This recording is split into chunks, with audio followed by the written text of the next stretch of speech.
Hello, and welcome to the Word on the Street's June Book of the Month feature.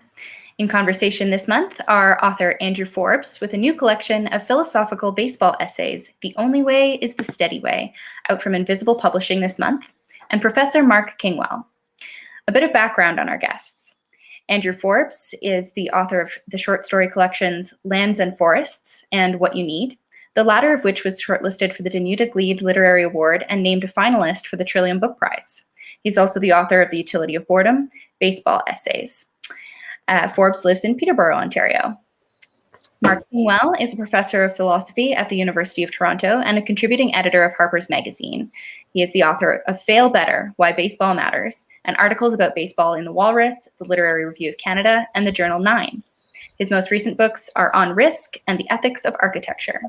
And I'll leave it to them to talk more about The Steady Way. Hey, Andrew, it's good to be with you. Hi, Mark. I've disabled my camera, but that's just pure paranoia on my part. It's probably well-founded, but it's nice to talk to you. And anyway, I think for this chat, you should be the main feature. So I thought one way to get the ball rolling was to ask you about the titles of these two books, because I think you see them as complementary collections of essays. So The Utility of Boredom from a few years back, and now this book called The Only Way is the Steady Way. These are very resonant titles, even poetic, and I thought maybe you could unpack them a little bit. Well, I should first of all cop to the fact that the first book was not going to be named that if I had my way, but my publisher, Lee Nash, in her superior wisdom, recognized that this was the Utility of Boredom was a somewhat more provocative and eye-catching title. It was, to be fair, the title of one of the essays I'd already written. And the second collection, The Only Way is the Steady Way, are words right out of Ichiro's mouth as translated from Japanese into English. But they are kin, as you suggest, in that they both sort of describe, hopefully somewhat poetically, the way that I want readers to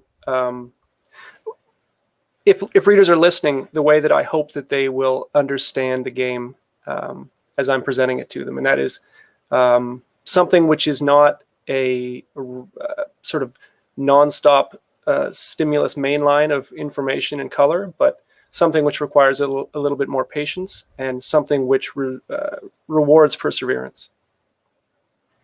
Right. And so I want to get to Ichiro in particular in a moment, but in her introduction, Maya described these as philosophical essays, and I think they absolutely are. It's something about baseball writing. You know, there's a famous old adage that the smaller the ball, the better the sports writing. Right. I think that I personally think that stops at baseball. I don't think golf writing is as good as baseball writing because I don't think it's as philosophical. So maybe say something about how your approach to writing about baseball comes to you and how you execute what you do in these essays. Well, I might start by quoting you actually from your beautiful baseball book, Fail Better, where you write, writing about baseball like writing about life is an always failed attempt to slow down the flow of consciousness, to capture it, some of it, in discourse. And I think that that's just, I think that my interest in the game is so granular and so detail-oriented and so expansive, and by that I mean that I want to take all of it in, that I try to write in a way that conveys that to a reader, to an imagined reader. There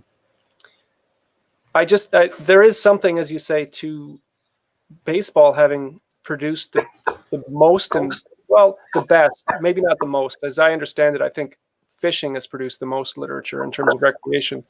But something about the way that baseball is structured and its pace and its room for breathing makes it the most literary of sports. And, you know, on bad days, it seems to me that all I'm doing is sort of aping some of my favorite baseball writers who've taken a similar or indeed, you know, far superior approach to writing about the game. On other days, it just seems to me that something about the game calls this forth from me. There's something about it that makes me want to sit down and consider it as carefully and as thoroughly as I can.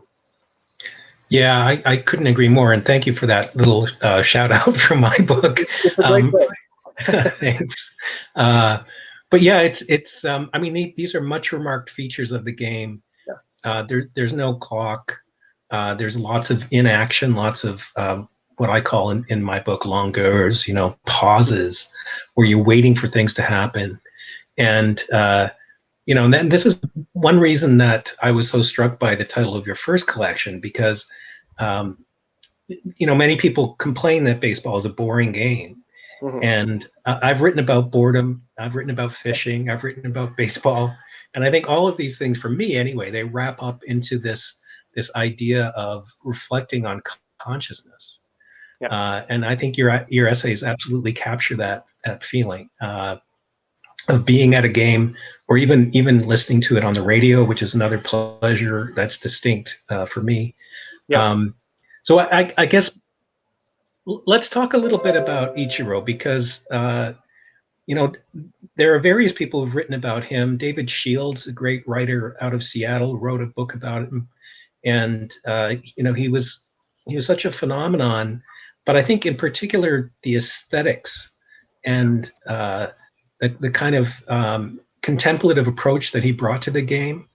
I just wonder what your thoughts are about those kinds of topics. Yeah, also in your book, I think you say that he's, maybe the most beautiful player to watch that Major League Baseball has ever seen.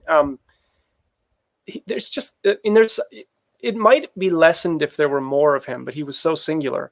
But there was something about his athleticism that just seemed always sort of coiled and like on edge, ready to spring out. A lot of baseball is sort of, and baseball players do suggest a kind of torpor, that there isn't an obvious athleticism to a lot. That may be kind of changing now. They've become super athletes. But when I think of a lot of the famous or big ball players of my youth, they didn't necessarily look like world-class athletes. There's something about Ichiro's carriage and his build that just seemed, in the way that he moved, and the way that he was always stretching and always seemed to be preparing for the next play. There always seemed to be some excitement ready to burst forward. And what he did in those moments of action was, to my mind, unparalleled in terms of excitement. He was, capable of turning a dribbling base hit into a double, and then stealing third, and then coming home on a very small fielder's error or something like that. His play in the outfield, I mean, I've always been partial to right fielders as it is, but to watch him, let's face it, small, not large person, very short, very wiry, to watch him uncork a throw from right field and hit the catcher, without a bounce.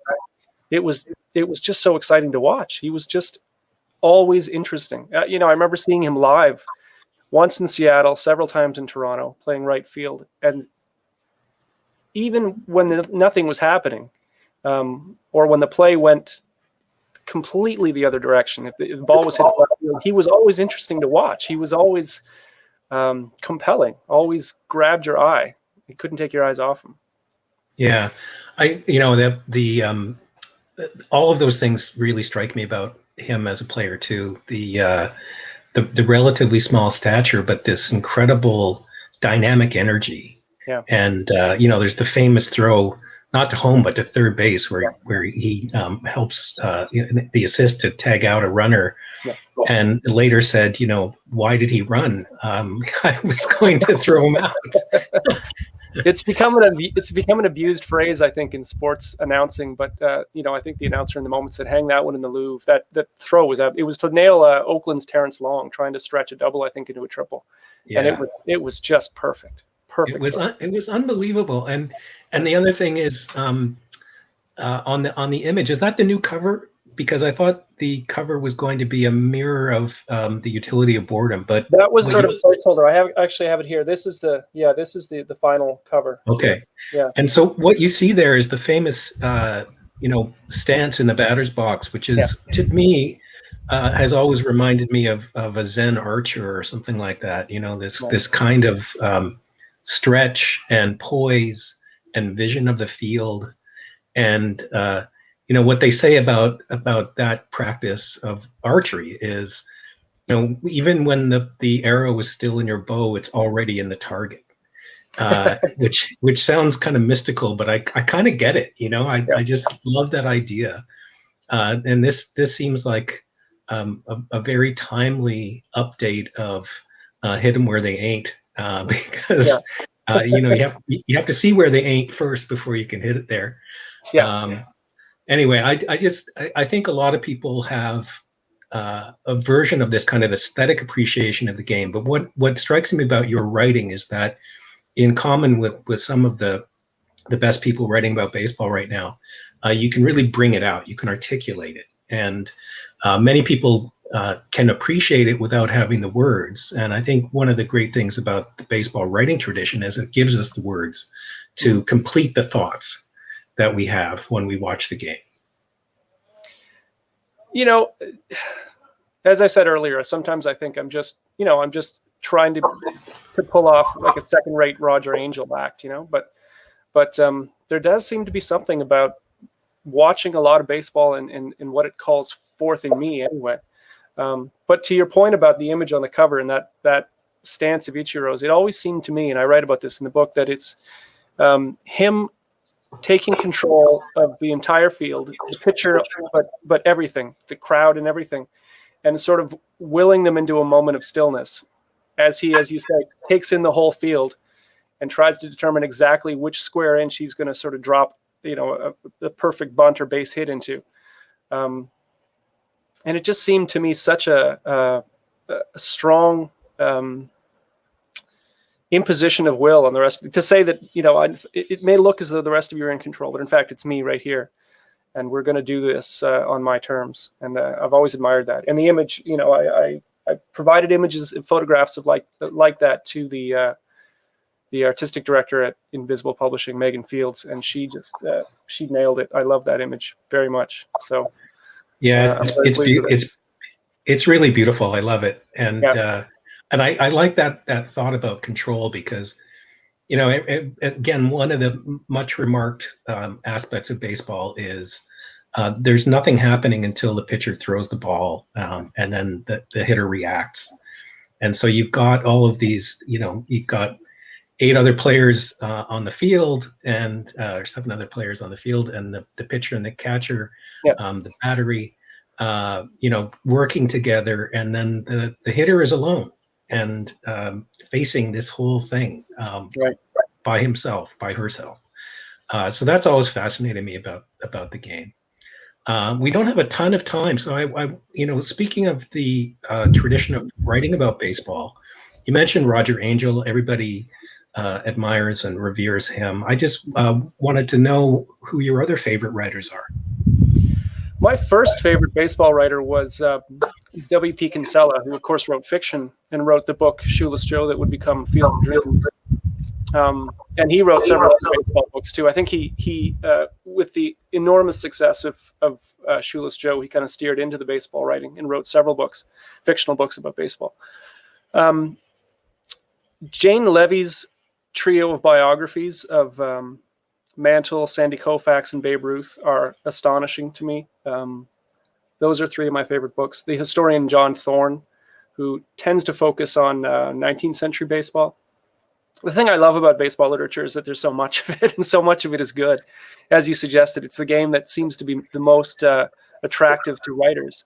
So, the shelves are bulging inside the house. But those are a few of my sort of all-time, those would definitely be on my all-time all-star team. Yeah, those are great. And if I may, a couple of my favorites. Everybody has their own list, but I've been for a long time a huge fan of the prologue to Don DeLillo's Underworld, a big novel. The prologue was published in Harper's Magazine as a standalone piece called Pafko at the Wall, which is about the famous Giants victory. And I love that piece so much. I think I quote it 3 or 4 times in my book. And my other favorite, this is a nonfiction piece, but Hub Fans Bid Kid Adieu, the John Updike appreciation of Ted Williams, which is, I think, unparalleled in magazine journalism about baseball. Yeah. And then, of course, a ton of novels. There are all these recent ones. Chad Harbach's novel, which I think is quite good. Very but good, if you yeah. go back, you find people like Walt Whitman and Mark Twain writing about baseball, and Scott Fitzgerald. And I mean, it's really kind of amazing how much of a fabric, a tapestry this is, that in fiction, nonfiction, and culture. And I don't want to exclude Canadians either, because I think the history of Canadian baseball is fascinating in its own right. It is. So anyway, I mean, we could probably talk for hours about this, but I just got the high sign that we've got less than 5 minutes. So let me put in though two really quick plugs though for a really great, on the fictional side, a novel that came out last year called The Cactus League by Emily Nemens, which is a very good baseball novel. And in terms of Canadian baseball history, a guy named William Humber has written a number of books about Canadian history, very, very in-depth, really good reading. So I know Bill Humber slightly just through baseball connections, and he is an amazing advocate and historian of the game in this country. And really a national treasure, if you ask me. Okay, so what else would you like to talk about in the time that we have remaining? Well, I could talk all day about Ichiro and different exploits of his. One of the things that's come up in a couple of other interviews I've done in this cycle is his famous habit of giving a very profanity-laden pep talk at All-Star games in the clubhouse. I don't know. I'm pretty sure you know that story. Yeah. Are you familiar with that? Yeah. Yes. Well, one of the great mysteries about Ichiro was how well did he speak English, because he always spoke to the press through an interpreter. But the insider accounts were that he spoke very good English, and in fact learned how to speak Spanish too, expressly for the purpose of talking to, in some cases swearing at, players when he was on base, players on the other teams. But the great thing about his use of English is that he would, for 10 years, he was an all-star, and every year prior to the start of the game in the American League clubhouse, he would sort of stand on a chair and all the other players would gather around, and he would give a pep talk just as blue as a sailor could curse. And I wish, I'm simultaneously glad that no recordings have ever surfaced, and a little bit sorry that I've never heard that, because I think it would be pretty amazing to hear. So I guess one more thing is just that, you in alluding to the title earlier, which was, as I said, a quote from the press conference he gave prior to his very last game with the Mariners. And the idea that invoked in me the only way is the steady way. And in fact, the whole arc of his career, what it reinforced for me was this idea that steady, consistent effort is what yields results, whether it's on the baseball field or in life. And that was really the animating idea behind the book. So, yeah, I mean, that is definitely a life guiding piece of wisdom. Yeah. I try to keep it in mind. I don't always keep it in mind, but I try to keep it in mind every day. It's hard to do so, right? The idea that nobody ever hit 350 by forgetting to practice 2 or 3 days a week, right? It's something that requires consistent, sustained dedication, and that's true of life as well. So. Well, and I also love, and I talk about this in my book a little bit, the apprehensive waiting, the readiness that you see in fielders when they're, between pitches, they're just sort of standing there. And then when the pitcher goes into his windup, they do this crouch. And to me, it's something you can't see if you're watching the game on television. You can only see it at the park. It's funny you say that. I was going to mention earlier that I remember vividly sitting when I was in my mid-teens. The Montreal Expos AAA team landed in Ottawa and became the Ottawa Lynx. And so we would go to a number of games, and I remember sitting there with my dad, and my dad saying to me, "Don't watch the pitcher, don't watch the hitter. For a couple of plays, just watch to see what the infielders do just as the pitcher releases the ball." And you're right, and it's this ballet where they all tense up, they all rise up on the balls of their feet, and most times nothing happens, and they relax again. But that 3 times out of 10 or whatever it is, the balls hit the infield, they spring into action. It's just marvelous to watch. Yeah, it really is. It's one of my most favorite things about watching baseball, actually. Yeah. Okay, so a couple of quick questions. Okay. I'll ask them both, and you can answer them in your own time. So, who are the players you like most right now? And secondly, of course, I have to ask, since we're both Ontarians, what do you think about the Blue Jays this year? The first question, I think I'm being. It's great. My kids now are really interested in baseball, and I know that that's probably a temporary thing. Their interest will wane as they get more and more into video games and teenagehood. But I'm sort of following their example right now, and we watch as many of the Blue Jays games as we can. And our favorites are Vlad Guerrero and Bo Bichette, Lourdes Gurriel. I have time for an awful lot of players across baseball.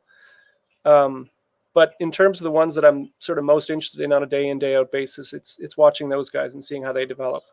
Because I'm thinking back to when I was a kid and the Blue Jays had an exciting young core, and it inevitably led to the World Series in '92 and '93. So those guys eat up the bulk of my attention these days. There's nobody quite like Ichiro right now, though. I'm kind of, I think, waiting for another kind of spiritual guide in a baseball uniform. We'll see how that plays out. In terms of the Blue Jays this year, they are really hampered by their injuries right now. As we record this, George Springer, has played 2 or 3 games, and he's back on the IL. And the catcher's down. It's I'd like to say that there's a lot of potential in the lineup, but we haven't really seen the lineup all together yet, so it's hard to know. I have my fingers crossed, but it's a long season. A lot of things can happen. Yeah, I feel the same way. The Springer situation, of course, is very unfortunate because the Jays paid all that money to get him, and I guess it's a quad, which is a very hard injury to heal. Yeah. So that is really terrible. But yeah, I think that the young core, Bichette, BGO, Guerrero, all those guys are really exciting to watch. And I agree with you. I can't think of somebody right now who has the same kind of aesthetic impact as Ichiro. So I mean, Mike Trout is probably a Hall of Fame player, but his physical presence is completely different. He's bulky, he's muscular, and he's a great player. He really is. He's Mickey Mantle with 2 good knees. Is who? Right. Yeah. Exactly. That's exactly right. Yeah. And actually, to go back to an earlier point, the bad body baseball athlete is still alive and well if you check out the highlights. It's true. I mean, you see people like Giancarlo Stanton, who is just a beast. Yeah. And sort of a 21st century baseball body, but you still see some of these guys who are probably wearing a 40-inch belt. Willens Astudillo of the Twins, and right. those guys. Yeah. So I don't know. It's I forget who said this many years ago, that baseball is the sport where you see every kind of body, and I think that's kind of true in a way, because if you watch soccer games, most of the great players have a very similar physique. They're trim, they're fit as hell. Yeah. And in basketball, of course, for the most part, height and long legs and so on. But in baseball, you kind of see the whole human race. So it's another feature of the game that I like. Yeah, I agree with you on that. There's a lot you can say about any member of the Houston Astros for the last several years, but I mean, that Jose Altuve can be a batting champion, and so can Giancarlo Stanton, who you mentioned earlier. One of whom is, not much bigger than my 11-year-olds inside, and the other of whom looks like a member of the Avengers, right? So, exactly. There's room for all kinds, for sure. Yeah. I think we have time for one more question. So here's my quick hot take. What about the rule changes? So we've seen the automatic walk, and then the man on second in extras. What do you think of those? I hate them, and I think that they are approaching the problem that they've diagnosed from the wrong angle. In that they claim that they're doing all these things to attract more viewers, to sort of enlarge and diversify the audience. But I don't think that the actual length of the game is the real problem. It's the fact that there's so little happening in the game that they need to address. So, if you have a game that's 3 hours and 20 minutes long, but it's nothing but home runs, long fly balls, and strikeouts, that's a lot less interesting than a game that's 3 hours and 20 minutes long that involves the ball constantly in play, beautiful double plays, amazing catches in the outfield. So there's that. And, my problems with the rule changes go all the way back to the use of instant replay. I know that you have said, I think in On Risk, you talk about just because you have technology that makes you capable of doing something doesn't mean that you should do it. And I feel that way about instant replay. For the most part, I'm increasingly the old man yelling at clouds when it comes to baseball and all else, as it turns out. But I'm not a fan of really any of the rule changes. I'd be interested to see how they experiment moving the mound back a foot, which they're starting, I think, in one of the minor leagues this year. Maybe that's a fix in terms of batters being able to time the ball better and actually putting the ball in play. But don't ever put a runner on second base. I just can't stand that. I can't stand that rule. No, I'm with you. I guess I'm old school on this. I don't like either of those changes. A lot of it comes down to, for me, if I'm at a ball game and I'm scoring it like on a scorecard, I wouldn't know what to do with that. And that's one of my litmus tests. If I don't know how to score it, I don't want them doing it. Yeah. I haven't got the last warning yet, so I'm going to keep asking questions. Perfect. Yeah. One thing I was curious about, I don't know if you saw this television series called Brockmire with Hank Azaria playing a baseball announcer. Yeah. The first seasons are he's an alcoholic but he's very funny. And then at the end, it becomes this almost dystopian science fiction depiction of society where baseball is on its way out. And the reason is what you just mentioned, in a way, that people don't have the attention span.